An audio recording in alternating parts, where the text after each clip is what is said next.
പുലിമുരുകന്റെ റെക്കോർഡുകൾ തകർക്കും എന്ന അവകാശവാദവുമായിട്ടാണ് നവാഗതനായ ഹനീഫ് അദേനി ഒരുക്കിയ മമ്മൂട്ടി ചിത്രം ദ ഗ്രേറ്റ് ഫാദർ എത്തിയത്.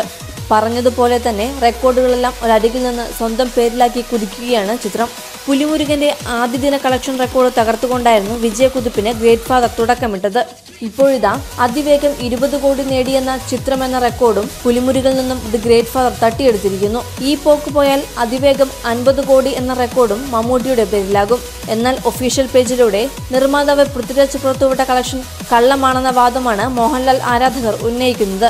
സോഷ്യൽ മീഡിയയിൽ പൃഥ്വിരാജിനെയും ഓഗസ്റ്റ് സിനിമാസിനെയും നടൻ മമ്മൂട്ടിയെയും കളിയാക്കിക്കൊണ്ടുള്ള പോസ്റ്ററുകൾ നിറയുകയാണ്. പക്ഷേ മോഹൻലാലിന്റെ ബിഗ് ബജറ്റ് ഡ്രീം പ്രൊജക്റ്റായ ലൂസിഫർ സംവിധാനം ചെയ്യുന്ന പൃഥ്വിരാജ് ആണെന്ന കാര്യം ഓർക്കാതെയാണ് മോഹൻലാൽ ഫാൻസുകാർ ഇങ്ങനെയുള്ള വില കുറഞ്ഞ ആരോപണങ്ങൾ ഉന്നയിക്കുന്നതെന്നാണ് മമ്മൂട്ടി ആരാധകരുടെ വാദം. ലൂസിഫർ റിലീസ് ചെയ്യുമ്പോൾ ഇന്ന് പൃഥ്വിരാജിനെ കളിയാക്കുന്നവർ അന്ന് എന്തു പറയുമെന്ന കാത്തിരിപ്പിലാണ് മമ്മൂട്ടി ആരാധകർ. ഏതായാലും ഗ്രേറ്റ് ഫാദറിന്റെ വമ്പൻ വിജയത്തോടെ മലയാള സിനിമയിൽ താരപ്പോര് മുറുകുകയാണ്. Entertainment desk, Marunadan Malayali.